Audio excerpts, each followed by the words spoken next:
কোনো এক ভাই বা কোনো এক শুভাকাঙ্ক্ষী আমাকে কমেন্ট করেছেন, আসসালামু আলাইকুম আপু, আমার বয়স হচ্ছে 24 বছর। আমি সৌদি প্রবাসী। 2-3 দিন পর পর আমার রাতে স্বপ্নদোষ হয়। কি করব? দেশের এবং প্রবাসের ভাই বোনদের প্রতি সালাম। আসসালামু আলাইকুম, আমি প্রভাষক ডাক্তার রিক্তা পারভিন, হোমিওপ্যাথি এবং আয়ুর্বেদিক চিকিৎসক। আজকে খুব গুরুত্বপূর্ণ একটি বিষয় নিয়ে আলোচনা করব, যে বিষয়ে অনেকেই প্রশ্ন করেছেন বা অনেক কমেন্টস আসে।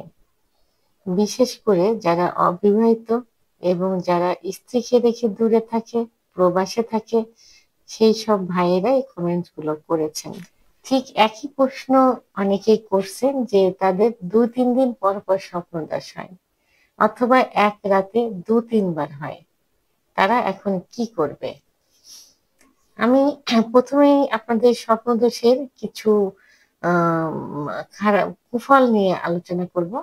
সেটা হলো যে স্বপ্নদোষ হলে যে পরিমাণ বীর্য বের হয়, অর্থাৎ রাতে স্বপ্ন দেখেই, কাউকে নিয়ে দেখেই হোক বা আহ, মানে কিছু না করেই হোক, কিছু যে বীর্যটা বের হয়ে যায়, সেই বীর্যের পরিমাণটা কিন্তু খুব বেশি থাকে।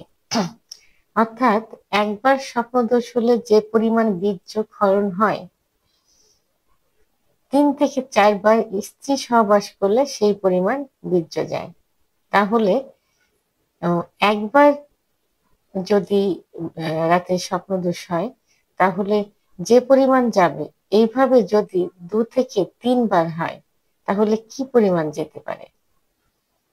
তো এই যে অতিরিক্ত স্বপ্নদোষ হওয়া এবং অতিরিক্ত বীর্য ক্ষয় হওয়া, এটা যৌন অক্ষমতার অন্যতম একটা কারণ। প্রতিনিয়ত যদি স্বপ্নদোষ হতে থাকে, তাহলে কিন্তু লিঙ্গের খর্বতা চলে আসে, লিঙ্গ একদম নিস্তেজ হয়ে যায়। মনে হয় যখন নিস্তেজ অবস্থায় থাকে, তখন মনে হয় যে লিঙ্গ কচ্ছপের মতো ভিতরে ঢুকে যাচ্ছে। আর উত্থান অবস্থায় লিঙ্গ শক্ত হতে চায় না, আগামোটা গোড়া চিকন, লিঙ্গ ছোট থাকে, চিকন হয়ে যায়, অর্থাৎ একেবারে অ্যাবনর্মাল অবস্থায় থাকে। এটা অতিরিক্ত স্বপ্নদোষ হলে কিন্তু এই সমস্যাটা সব থেকে বেশি হয়ে থাকে। তো এটা রাত্রে স্বপ্ন দেখে হতে পারে, আবার না দেখেও হতে পারে, কিছু না দেখেও হতে পারে। তো এটা কেন হয়? স্বপ্নদোষটা কেন হয়?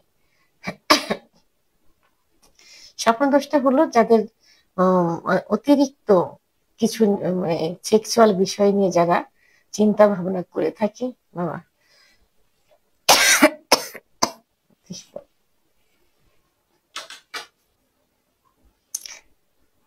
সাধারণত আহ সারাদিন যে চিন্তা ভাবনা আসে, যে কল্পনাটা আসে, সেটাই কিন্তু মানুষ রাত্রে স্বপ্ন দেখে।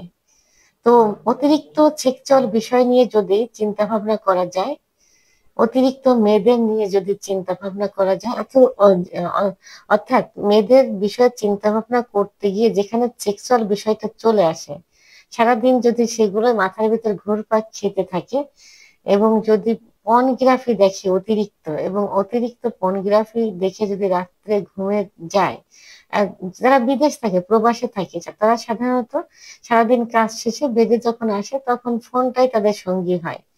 তা ফোনে বিভিন্ন ভিডিও দেখতে থাকে, পর্নোগ্রাফি দেখে, সেক্সুয়াল ভিডিও দেখে, যে কারণে সেই চিন্তা ভাবনাটা মাথার ভিতর চলে আসে। তখন তার থেকে কি হয়, স্বপ্নদোষটা হয়ে থাকে। এবং ভাবেই হচ্ছে কেন, তো এইসব চিন্তা ভাবনা, সেক্সুয়াল চিন্তা ভাবনা থেকেই তখন কি হয়, স্বপ্নদোষ হয়।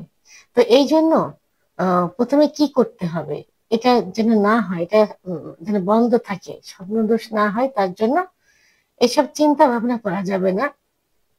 অর্থাৎ সেক্সুয়াল বিষয় নিয়ে এত চিন্তা ভাবনা করা যাবে না, পর্নোগ্রাফি দেখা যাবে না, ভিডিও কলে কারোর সঙ্গে এভাবে কথা বলা যাবে না। বা যারা বিবাহিত থাকে, তারা স্ত্রীদের সঙ্গে কখনো ভিডিও কলে সেক্সুয়াল উত্তেজনামূলক কোনো কথা বলবেন না, বা এমন কোনো স্ত্রীর অঙ্গ দেখা যাবে না যেটা দেখলে তার সেক্স উত্তেজনা চলে আসবে। তো এগুলো চিন্তা ভাবনা থেকে দূরে থাকতে হবে, নিজেকে সংযত করতে হবে। যারা মুসলমান তারা অবশ্যই 5 ওয়াক্ত নামাজ পড়ার চেষ্টা করবেন এবং পাক পবিত্র অবস্থায় থাকবেন, ধর্মীয় অনুশাসনগুলো মেনে চলবেন। রাত্রে ঘুমানোর আগে দোয়া দরুদ পড়তে হবে। যারা অন্য ধর্মের থাকে তারা নিজেদের ধর্ম অনুসরণ করতে হবে, পাক পবিত্র অবস্থায় থাকতে হবে। এটাতেও যদি কন্ট্রোল না হয় তখন কি করতে হবে? একজন অভিজ্ঞ সম্পন্ন রেজিস্ট্রারকৃত হোমিওপ্যাথি ডাক্তারের শরণাপন্ন হতে হবে। কারণ একমাত্র হোমিওপ্যাথিক চিকিৎসার মাধ্যমেই কিন্তু স্বপ্নদোষ থেকে দূরে থাকা সম্ভব। যেমন একমাত্র হোমিওপ্যাথি চিকিৎসার মাধ্যমে হস্তমৈথুনের নেশা কিন্তু কেটে যায়। তো ধূমপান মদ্যপান যেমন নেশা, স্বপ্নদোষও কিন্তু সেক্সুয়াল চিন্তা ভাবনা করে ঘুমানো, এটাও কিন্তু একটা নেশা। যে রাত্রে পর্নোগ্রাফি দেখে ঘুমোতে হবে, মেয়েদের সঙ্গে ভিডিও কলে কথা বলতে হবে ইত্যাদি। তো এটা হোমিওপ্যাথি চিকিৎসার মাধ্যমে এটা থেকে দূরে সরে আসা সম্ভব। তো সেক্ষেত্রে যদি আমার চিকিৎসার প্রয়োজন হয়ে থাকে, ভিডিওর স্ক্রিনে লাস্টে 58 নাম্বার আমার পার্সোনাল নাম্বার, আমার সঙ্গে যোগাযোগ করতে পারেন। ইনশাল্লাহ ভালো একটা চিকিৎসা দেওয়ার চেষ্টা করব। ভিডিওটি সম্পর্কে যদি কোনো মতামত থেকে থাকে অবশ্যই কমেন্টসের মাধ্যমে জানাবেন। আর ভিডিওটি ভালো লাগলে লাইক, কমেন্ট, সাবস্ক্রাইব করে আমার সঙ্গে থাকুন। আল্লাহ হাফেজ।